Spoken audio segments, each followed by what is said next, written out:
سوف يعلمون أن نحن المسلمون قادمون.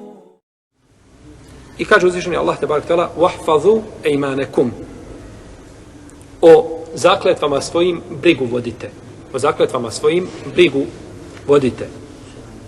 Ovdje znači da se vodi briga u smislu kada čovjek se zakune da to izvrši ili da se na ispravan način iskupi, a po jednom tumačenju da se čovjek puno ne zaklinje. O zakletvama svojim brige vodite, to jeste nemojte se šta često zaklinjati. Nemojte se često zaklinjati.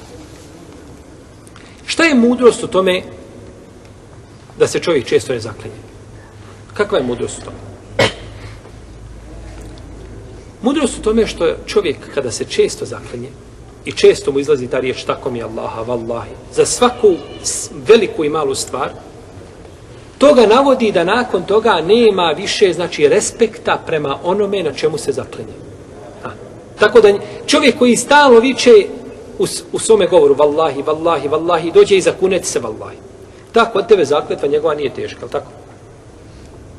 Ili u najmanju ruku pojavi se kod čovjeka sumnja po pitanju te zakletve. Pa ti stalno se zaklinješ. I zato poslanik sallallahu alejhi ve sellem se nije zaklinjao osim na velikim stvarima. I druga stvar, kada ti se zaklinješ na sitnicama. Sitnica. I ti se na njoj zaklinješ vallahi. Najtežom zakletvom.